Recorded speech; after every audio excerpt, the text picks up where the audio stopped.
Amados hermanos del grupo Edificados en la Palabra, paz a cada uno de vosotros. Les saluda a su hermano Jimmy Inglés desde la República del Salvador. Bueno, seguimos con nuestro estudio de los puntos de fe de la Iglesia de Dios. Este día nos corresponde estudiar un tema referente a Satanás, que en muchos de los manuales de doctrina ocupa el puesto número 7. Cuando hablamos de Satanás estamos hablando de un personaje muy contradictorio. Hay varias facetas acerca de él que son descritas en la Biblia. Y creo que es bastante importante aclarar que el estudio sobre este personaje puede llegar a ser bastante profundo y también en cierta medida un poco controversial. Estoy seguro que hay algunos países a donde la Iglesia de Dios está establecido que quizá tienen como una discordancia con respecto a varios aspectos de este ser. Sin embargo, la postura que en este momento les voy a exponer es aquella que nosotros aceptamos acá en la República de El Salvador. Bueno, vamos a dividir el estudio de este punto de fe en tres partes principales. Número 1, vamos a hablar del origen de Satanás. Número 2, funciones o obra de Satanás. Y número 3, final de Satanás. Origen, obra y final. Tres aspectos importantes que vamos a ver referentes a este ser. Creo que es bastante importante aclarar que aquella famosa postura que existe en la mayoría de grupos religiosos acerca del origen angelical de Satanás no es algo que tenga un sustento en la Biblia. Comúnmente se dice que Satanás fue un ángel muy hermoso, poderoso, que era el favorito de Dios y que habitaba allá en las alturas cerca del Padre, pero que en algún momento surgió en su interior un poder extraño llamado maldad, un poder que nunca nadie había experimentado en toda la historia de la creación, aunque se dice que esto se llevó a cabo tiempo antes que los 7 días creativos se llevaran a cabo. Pero el punto de todo esto es que se supone que Satanás hizo una rebelión en el cielo y finalmente fue arrojado por Dios desde las alturas para que habitase en la tierra. Fue desterrado de aquel lugar celestial a causa de sus perversiones. Se dice que este ángel hermoso se llamaba Luzbel y que a causa de este acontecimiento perdió muchos de los dones que Dios le había otorgado, muchas de las especialidades que él poseía, y sobre todo perdió su lugar cerca de Dios. Sin embargo, hay varias razones por las cuales nosotros como iglesia enseñamos que esa historia no tiene sustento en la Biblia. Pudiera exponerles por lo menos de 3 a 4 razones que demuestran en la Biblia que Satanás jamás tuvo un origen angelical. Sin embargo, siendo que no nos podemos extender tanto en estos puntos porque tenemos 3 partes importantes que desarrollar y que también son muy extensas, solamente me voy a limitar a decir que una de las razones por las que no creemos que Satanás fue un ángel es porque no existe ni un solo texto de la Biblia que asegure que Satanás tiene un origen angelical celestial. Ciertamente la Biblia le llama ángel a todo aquel que porta un mensaje. En ese sentido, Satanás y sus demonios bien pueden ser considerados ángeles, en el sentido de ser mensajeros. Pero en el sentido de ser mensajeros, hasta los seres humanos somos considerados ángeles. Pero lo que nosotros estamos diciendo es que no hay ningún texto que diga que Satanás es un ángel de origen angelical. no es un ser que habitó en el cielo. No hay ni una sola parte de la Biblia que diga semejante cosa. Pero de vez en cuando se han utilizado algunos versículos para decir que sí fue un ángel. Uno de los más conocidos son Isaías capítulo 14 y Ezequiel capítulo 28. Sin embargo, cuando nosotros leemos el contexto de Isaías 14, nos damos cuenta que las palabras allí mencionadas son dichas únicamente al rey de Babilonia. Es precisamente este pasaje aquel famoso que dice: ¿cómo caíste del cielo, oh lucero hijo de la mañana? Pero lucero de la mañana se le decía al rey de Babilonia porque ocupaba un lugar bastante prominente entre los reyes de aquel entonces. Además, el contexto es bastante claro, específicamente en el verso número 4, capítulo 14 y verso 4 de Isaías, al decirnos que es un mensaje o es una profecía, un escarnio más bien, una burla en contra del rey de Babilonia, y imaginariamente en la profecía que nos está narrando Isaías, imaginariamente Nabucodonosor desciende al Seol, a donde hay personas muertas que están conscientes, según la ejemplificación que se está poniendo. Y son precisamente las personas muertas las que le empiezan a decir al rey de Babilonia: ¿cómo caíste del cielo, oh lucero hijo de la mañana? Por tanto, el lucero que es mencionado en Isaías 14, de hecho, es un ser muerto. Así que si alguien quiere enseñar que se está hablando de Satanás en Isaías 14, forzosamente tendría que creer que Satanás ya está muerto, porque Isaías 14 habla de un hombre, de un ser muerto, del cual se le está haciendo burla, a causa de haber caído de su grandeza.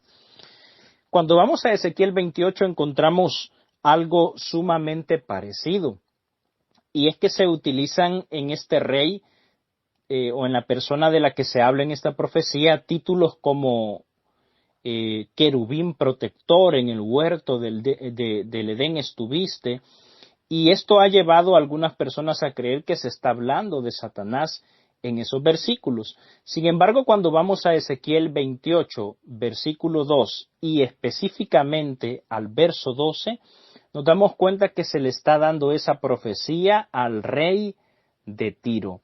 A él se le llamó querubín protector porque a causa de la buena administración de su nación que él tenía, se había vuelto como un protector para todo ese pueblo.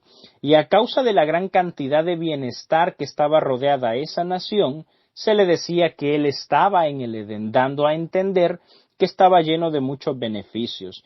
De hecho, si nosotros leemos el capítulo 26 y 27 de Ezequiel, nos damos cuenta que las riquezas de esa ciudad eran inmensas y la prosperidad que tenían era increíblemente alta. A causa de eso es que se le dijo que en Edén estaba. Sin embargo, hay quienes han dicho que esos capítulos también se pueden referir a Satanás, que si bien se pueden aplicar a estos reyes, pero al mismo tiempo también tiene cabida decir que se refieren a Satanás. Sin embargo, cuando interpretamos profecías de doble aplicación, porque eso existe también en la Biblia, es necesario que tengamos un texto de comprobación. ¿Cómo es esto de la doble interpretación de la profecía? Esto se refiere a profecías que pueden tener más de una interpretación.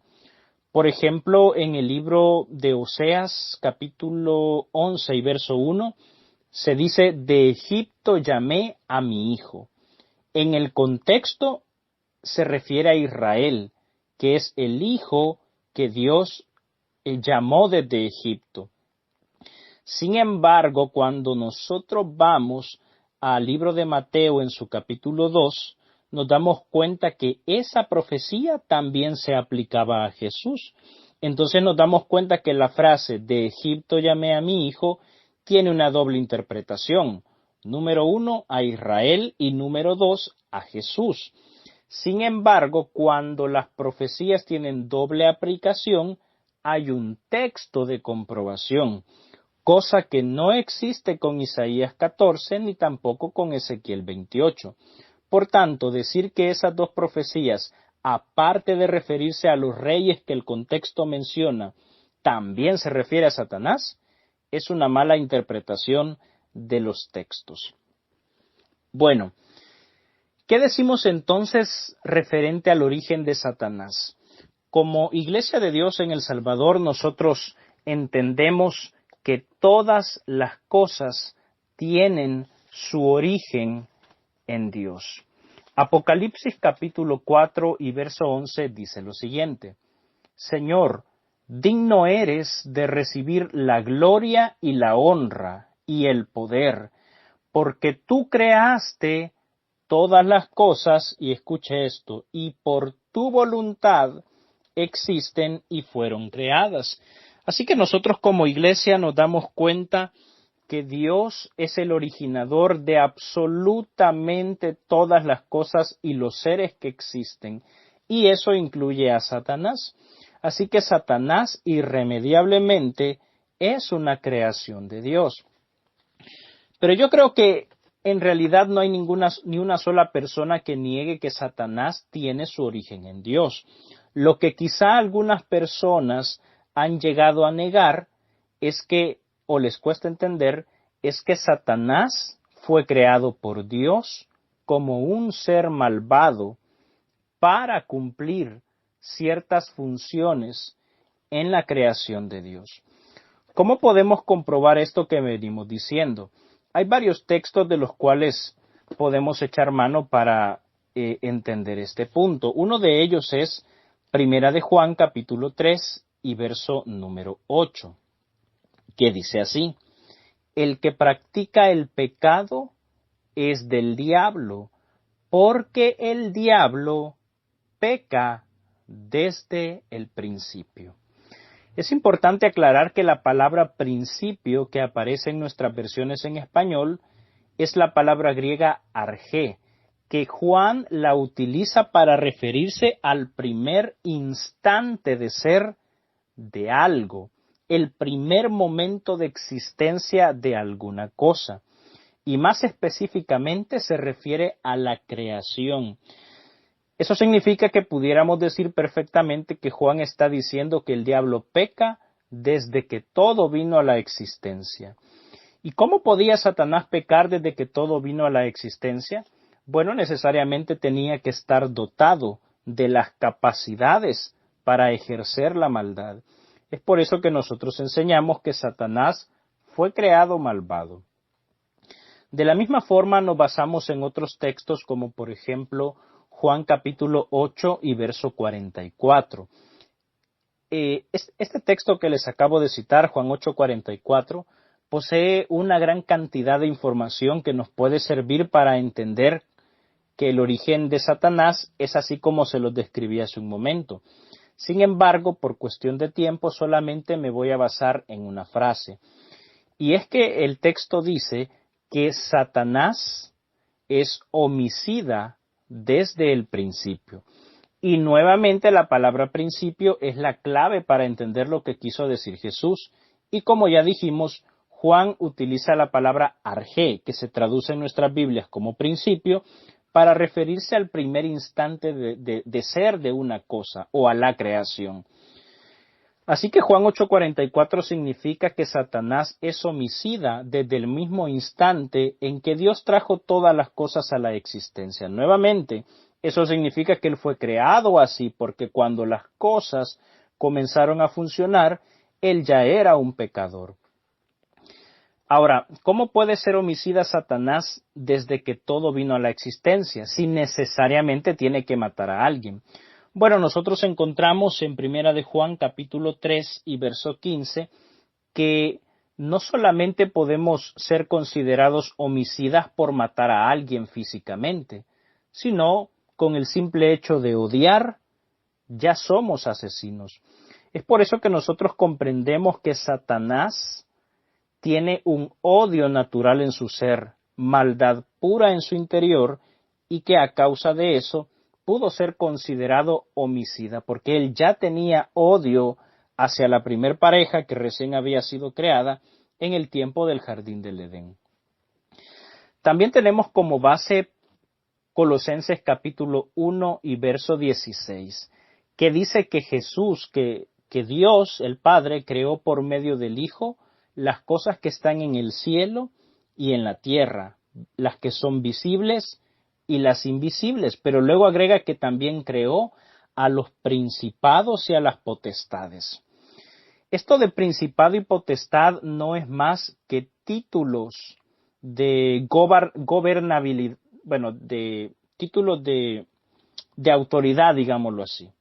Títulos de autoridad que hay en el mundo angelical, pero que también existe en el mundo demoníaco. Cuando hablamos de los seres celestiales, la Biblia nos enseña que ellos también tienen una jerarquía. Entre ellos existen principados y existen potestades. Algunas versiones de la Biblia traducen la palabra principado como príncipe y potestad, que significa tener autoridad sobre algo. Pero resulta que en el mundo demoníaco también existen principados y potestades. Eso lo demuestra Efesios capítulo 6 y verso 12, cuando el apóstol Pablo nos dice que no tenemos lucha contra sangre ni carne, sino contra principados y potestades.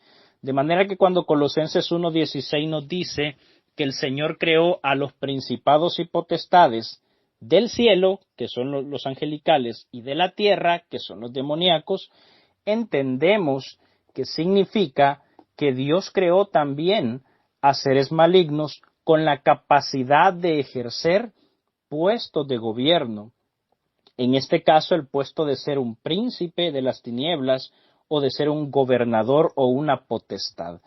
Pues resulta que Satanás cumple precisamente esas dos características.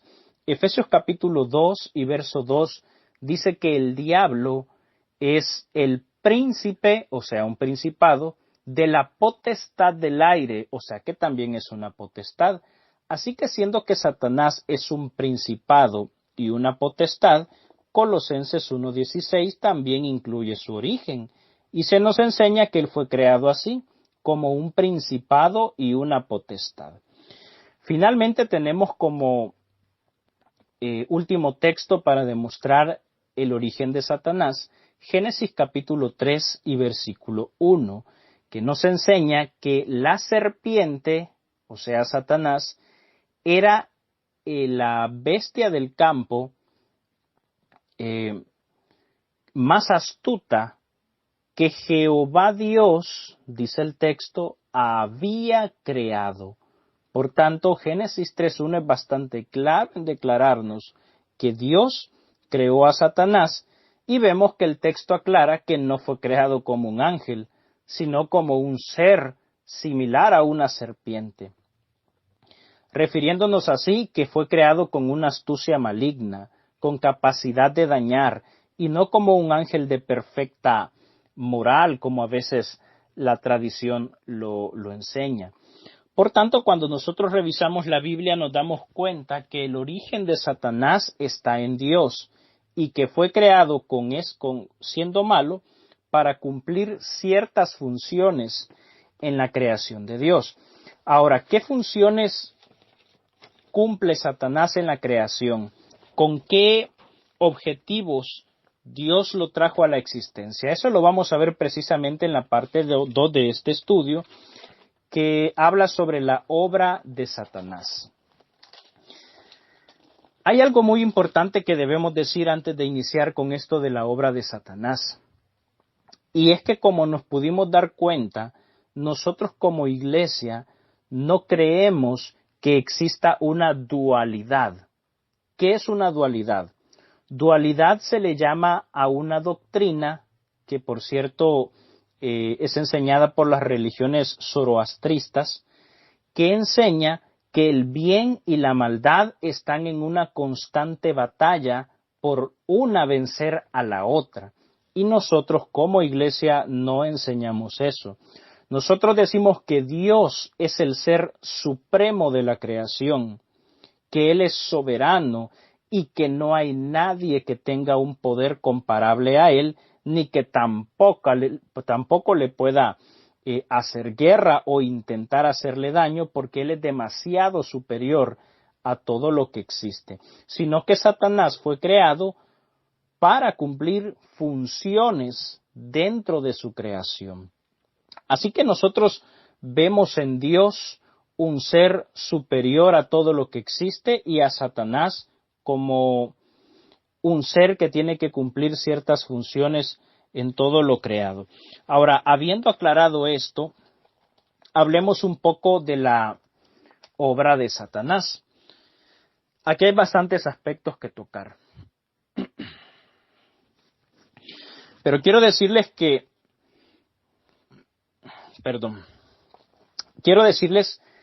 que nosotros logramos visualizar en la obra de Satanás dos tipos de obras. Una es las funciones otorgadas y la otra las funciones apropiadas. ¿En qué consiste cada una de ellas? Como les dije hace un momento, Satanás fue creado para cumplir ciertas funciones. A eso le llamamos funciones otorgadas, a las funciones que Dios le otorgó desde su creación. Pero también les mencionaba las funciones apropiadas, que son aquellas funciones que Dios no le dio, sino que Él se las tomó abusivamente. Y es que si bien es cierto, Satanás fue creado con ciertos propósitos, pero segunda de Timoteo capítulo 2 y verso 26, si no mal recuerdo, nos enseña que Satanás es un ser con voluntad. Bueno, creo que me he equivocado en la cita bíblica, pero la cita bíblica dice más o menos así: y queden libres del lazo del diablo a los que están a voluntad de él. Algo así más o menos dice el texto. La verdad perdí lo que dice el texto exactamente. Lo que quiero decirles, hermanos, es que el texto dice que Satanás es un ser con voluntad. Y un ser con voluntad tiene capacidad de decidir. Así que Satanás, al tener voluntad, pudo elegir apropiarse de ciertas cosas que Dios no le había asignado. A eso le llamamos funciones apropiadas. Bueno, hablemos un poco de las funciones otorgadas. Entre las funciones otorgadas podemos mencionar la función de Satanás de ser probador de la creación. Uno de los ejemplos más notables es lo que sucedió con Adán y Eva. Adán y Eva fueron probados en el jardín del Edén y Satanás precisamente cumplió esa función, probar su fidelidad. Por supuesto que cuando hablamos de probar la fidelidad, no nos referimos a que Dios tenga que enterarse de algo del ser humano, porque ciertamente Él lo sabe todo. A lo que nos estamos refiriendo es que Dios permite que nosotros, a través de las pruebas, lleguemos a darnos cuenta cuál es nuestra verdadera condición espiritual. Como Adán y Eva, por ejemplo, que después de haber sido probados y de haber caído ante las acechanzas de Satanás, pudieron darse cuenta cuál era su verdadera o a qué lado estaba inclinado realmente su corazón. Algo similar sucedía con los falsos profetas en el tiempo del pueblo de Israel. Dice la Biblia que el Señor les mandaba falsos profetas, escuche esto, para probar si andaban en su ley o no. Ahora bien, estos falsos profetas o profetas mentirosos, ¿quién los manejaba? Obviamente Satanás, que es el padre de mentiras, según Juan 8:44. De manera que en este caso vemos que quien estaba siendo utilizado para probar al pueblo de Israel, para ver si andaban en su ley o no, era precisamente Satanás. Así que aquí lo vemos cumpliendo una faceta de probador en los santos. También la Biblia nos enseña que Satanás es un ejecutor de juicios. Lo podemos ver, por ejemplo, en el caso de Saúl. Dice la Biblia que venía, escuche esto, un espíritu malo de parte de Jehová, y eso lo dice creo que entre 2 o 3 veces en la misma porción bíblica. Había un espíritu malo de parte de Jehová que llegaba a atormentar a Saúl. ¿Y qué es un espíritu malo? Bueno, eso es lo que comúnmente conocemos como un demonio. Entonces había un mal espíritu que llegaba a atormentar a Saúl, porque Dios lo había mandado. ¿Y qué estaba sucediendo en el caso de Saúl? Bueno, Dios estaba ejecutando un juicio sobre él a causa del mal comportamiento que había tenido. Cabe destacar que a estas alturas el rey Saúl ya había perdido el Espíritu de Dios, ya no tenía esa asistencia divina. Por otro lado, también encontramos que Satanás a veces es utilizado por Dios para poder perfeccionar a los santos. Aunque esta función puede sonar un tanto controversial, sin embargo, cuando revisamos algunos textos de la Biblia nos damos cuenta que es una realidad. Por ejemplo, en el caso del apóstol Pablo, yo sé que ustedes bien recuerdan lo que dice en su segunda carta a los Corintios en el capítulo 12. Él habla de un aguijón de la carne, un mensajero de Satanás que Dios ha permitido para que le abofetee y que él no se exalte en sobremanera a causa de las revelaciones que ha recibido. Sin embargo, el texto es bastante claro al decir que es un mensajero de Satanás. Eso significa que también Dios utiliza esos tipos de poderes para que algunos de sus hijos se puedan frenar y no terminen cayendo en algunas cosas que podrían ser destructivas para su vida espiritual. Supongamos, por ejemplo, que alguno de nosotros tiene alguna enfermedad, algún padecimiento, alguna limitación económica que posiblemente, en este caso, estén obrando malos espíritus, pero que Dios lo está permitiendo con tal de ponernos un freno a nosotros y que no vayamos a destruirnos. De la misma forma, esto se ve de manera un poco más amplia en el caso de aquel hombre mencionado en la primera carta a los Corintios, que según se cree, estaba manteniendo relaciones sexuales con su madrastra. Al final de todo el discurso que Pablo da acerca de este hombre y del pecado que estaba cometiendo, él dice, al tal, entréguenlo a Satanás para destrucción de la carne, a fin de que el espíritu sea salvo en el día del Señor. Bueno, ¿qué significa esto? Eso significa que lo que pretendía Pablo es que este hombre quedara en las manos de Satanás por un tiempo para que mediante los sufrimientos que estuviera experimentando, él llegara a recapacitar y al recapacitar se reencauzara en su vida espiritual y no terminara perdiendo su salvación. Por eso dice el texto, a fin de que su espíritu sea salvo en el día del Señor, para destrucción de su carne, de su carnalidad humana, a fin de que el espíritu sea salvo en el día del Señor. Y es así como sucede también con nosotros. A veces posiblemente estemos cerca de cometer grandes errores en la vida espiritual y es allí cuando empiezan sufrimientos en nuestra vida. Esos sufrimientos no tienen el objetivo de destruirnos, sino el objetivo de llevarnos a recapacitar en lo que estamos haciendo, pues el Señor quiere nuestra salvación. Así que como nosotros nos podemos dar cuenta, también Satanás cumple dentro de las funciones otorgadas por Dios el papel de perfeccionador. Bueno, ahora hablemos de forma un poco breve acerca de las funciones apropiadas, que ya decíamos son aquellas que Satanás se tomó abusivamente, haciendo uso de esa voluntad que la Biblia nos enseña que él posee.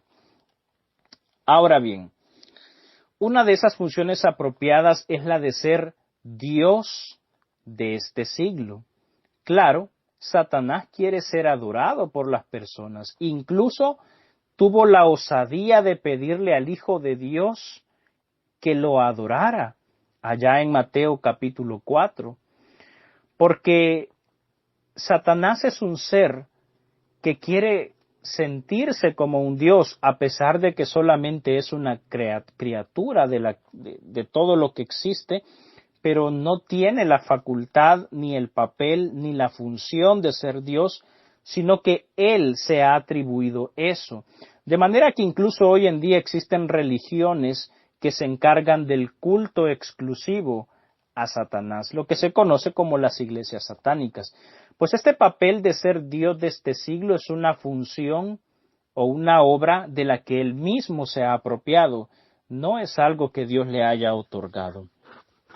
Otra de las funciones apropiadas que tiene Satanás, y que por cierto ya perdió, es la de ser príncipe de este mundo. En el Evangelio según Juan existen por lo menos 3 diferentes versículos en los que Jesús le llama a Satanás príncipe de este mundo. Pero es aquí a donde surge algo bastante curioso, y es que nosotros nunca encontramos en la Biblia que Dios o su Hijo Jesucristo le hayan otorgado a Satanás el papel de príncipe de este mundo. Ser príncipe de este mundo implicaría que Satanás es gobernador del mundo. Pero nosotros encontramos en la Biblia que el único ser al que se le dio la autoridad de ser gobernante del mundo es al hombre. Génesis capítulo 1 en sus últimos versículos lo dice. Al hombre se le dijo que gobernara la tierra, que trabajara en ella. Y en el Salmo número 8 también lo confirma. Dice el salmista, todo lo pusiste debajo de sus pies. Sí, el hombre es el único gobernador autorizado por Dios para estar sobre la tierra, pero resulta que Satanás le robó al hombre este título y él se constituyó en el príncipe de este mundo. Esto sucedió cuando lo hizo pecar en el jardín del Edén. Así que el hombre, desde que cayó allá en el jardín del Edén, no ha vuelto a ostentar jamás el papel de gobernador de este mundo, sino que desde ese momento hasta que Jesucristo murió en la cruz, el diablo fue el príncipe de este mundo, no porque Dios se lo hubiese otorgado, sino porque él se apropió de esa función. De la misma forma se apropió del papel de emperador de la muerte. En realidad, Dios no le dio la facultad de ser el gobernante supremo que a través de sus influencias pudiera matar a todas las personas. Sin embargo, dice la Biblia que él se constituyó en eso, en un emperador de muerte. Sin embargo, Hebreos capítulo 2 y verso 4 nos informa que ese imperio de muerte fue derribado por Jesús cuando él murió, viniendo en carne y muriendo en la cruz del Calvario. El Señor derribó ese imperio de muerte del cual Satanás se había apropiado a la fuerza, de forma abusiva. Apocalipsis capítulo 2, verso 10 al 11 también nos confirma esto mismo, que el Hijo de Dios por medio de su sangre y los santos por medio de la sangre del Cordero hemos vencido a Satanás y Satanás ha sido echado fuera por medio del sacrificio de Jesús. Es por eso que los títulos de príncipe de este mundo y emperador de muerte ya no son ostentados por Satanás, porque el Señor le quitó eso de lo cual él se había apropiado, muriendo en la cruz del Calvario. Bueno, aquí hay mucha tela que cortar, pero no nos vamos a detener más. Quiero decirles que también Satanás tiene la función de ser tentador. Ahora, esto de las tentaciones es un estudio también bastante profundo que nos podría llevar muchísimo tiempo de desarrollar. Sin embargo, hay algo muy interesante que podemos ver, y es que Satanás solamente puede tentar a los santos, o sea, a usted y a mí, a quienes somos parte de la iglesia, si Dios se lo permite. De otra forma, no puede hacer nada en contra de los santos. ¿Queremos algunos ejemplos de esto? Bueno, está el caso de Jesús. Jesús fue tentado en el desierto, pero dice la Biblia en Mateo capítulo 4 y verso 1 que fue precisamente el Espíritu, o sea, Dios mismo, quien lo llevó al desierto para ser tentado por Satanás. De manera que Satanás tuvo el permiso de tentar a Jesús porque Dios le otorgó dicho permiso. Algo similar encontramos en el caso del apóstol Pedro. Cuando Jesús le dice, Pedro, Satanás os ha pedido, escucha esta frase, Satanás os ha pedido para zarandearos, pero yo he rogado para que vuestra fe no falte. Como ustedes pueden notar, Satanás pidió permiso para poder tocar a Pedro porque Pedro fue pertenencia de Dios y por tanto Satanás no puede tener acción en él. De hecho, el apóstol Juan enseña esto que les he venido diciendo de una forma bastante clara. El apóstol Juan dice que el que es nacido de Dios, el maligno no le puede tocar. Bueno, sin embargo, aquí hay un pero muy importante que no podemos obviar, y es que si bien Satanás solamente puede tentarnos, si Dios se lo permite, también se puede dar el caso en el que nosotros mismos le permitamos a Satanás hacernos daño. Y eso es precisamente lo que quiso decir el apóstol Pablo cuando dijo en Efesios capítulo 4, no deis lugar al diablo. O sea, Satanás pudiera llegar a tener poder en nuestra vida, hacernos daño incluso sin el permiso de Dios, pero si nosotros a través de nuestra libre voluntad le damos lugar. Así que más o menos de esa forma se llevan a cabo la función de tentador que Satanás tiene. Bueno, aquí hay muchísimas otras cosas que aclarar, pero como les digo, es algo que merece muchísimo más tiempo para ser estudiado. Pasemos al final, el final de Satanás. Si nosotros leemos los últimos versículos del capítulo 12 del libro de Apocalipsis, nos damos cuenta que Satanás, a pesar de ya haber perdido su poder, su puesto de emperador de muerte y de príncipe de este mundo, aún así ha descendido a la tierra, dice el texto, con gran ira, sabiendo que le queda poco tiempo. En este sentido podemos darnos cuenta que Dios le ha dado a Satanás libertad de acción para con el mundo. Aquí hay otro detalle importante, y es que si bien en el caso de los hijos de Dios, las tentaciones que Satanás puede ejercer pueden llegar a tener bastantes obstáculos, en el caso del mundo no, porque dice la Biblia en 1 de Juan 5:19, si no mal recuerdo, que todo el mundo está bajo maldad y que hay seres que están bajo la potestad de las tinieblas, de manera que todo el mundo es el campo de trabajo de Satanás. Satanás no necesita pedirle permiso a Dios para obrar en la gente que es del mundo, que no pertenece al pueblo del Señor, sencillamente porque ellos son parte del reino del diablo, son propiedad de Satanás. Por eso dice la Escritura que nosotros fuimos trasladados de la potestad, o sea, de la autoridad de las tinieblas al reino de su amado Hijo. Estar bajo la potestad de las tinieblas significa que Satanás puede hacer con nosotros lo que se le venga en gana, porque quien está en el mundo no le pertenece a Dios. Solamente quienes estamos bajo el cobijo de Dios tenemos una protección especial de parte de Él. Así que en este sentido nos damos cuenta que cuando la Biblia dice que Satanás tiene una libertad de acción, esta libertad es ejecutada sobre todo en aquellos seres que no forman parte del pueblo del Señor.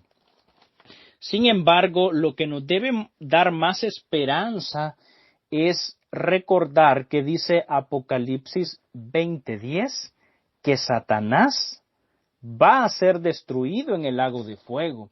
Por tanto, con toda seguridad podemos decir que Satanás, aparte de ser un enemigo derrotado por Jesús, también encontramos que es alguien para quien ya está decretada la destrucción. Por tanto, no debemos temer de los poderes de las tinieblas, más aún si somos parte del pueblo de Dios, porque poseemos una protección especial de Él. Y también encontramos que esta influencia satánica que existe en el mundo tendrá un límite. Llegado el momento establecido en la profecía bíblica, Satanás será lanzado al lago de fuego para ser destruido. Bueno, hemos tenido que hacer un recorrido a toda velocidad en este punto de fe. Sé que hay muchas cosas que posiblemente quedaron en el aire, aunque me hubiese gustado explicarlas de forma más clara, leyendo cita por cita, pero el tiempo se nos hubiera incrementado bastante. Así que espero que por lo menos estas pequeñas pinceladas que les he brindado acerca de este tema, espero que hayan sido de mucho provecho y que así hayamos llegado a una comprensión un poco más clara de este ser espiritual conocido como Satanás en las Escrituras. Vamos a orarle al Señor. Bondadoso Padre Celestial que mora en las alturas de los cielos, alabado y bendecido sea su nombre por toda la eternidad. Gracias le damos, Padre, por el estudio que nos ha regalado en esta noche, en esta mañana, por permitirnos disfrutar de su gran bienestar, porque es a través del poder de su Santo Espíritu que podemos llegar a conocer estos misterios de su palabra y también conocer cuál es la condición de este ser espiritual que, si bien sabemos es enemigo nuestro, pero que no tiene poder alguno para batallar en contra suya, porque su poder, Padre eterno, es infinito y no tiene comparación. Le pedimos que nos ayude a confiar plenamente en usted, reconociéndolo como Rey soberano, sabiendo en nuestro corazón que usted nos puede librar de cualquier acechanza de maldad, y rogarle que quienes somos parte de su iglesia podamos ser vigilantes y no darle lugar al diablo en nuestra vida. Y aquellos que forman parte del reino de las tinieblas puedan proponer en su corazón salir de él para ser trasladados al reino de tu amado Hijo Jesucristo. Gracias te damos por todo lo que nos has regalado en esta meditación y te agradecemos por todo en el nombre de tu Hijo amado Cristo Jesús. Amén.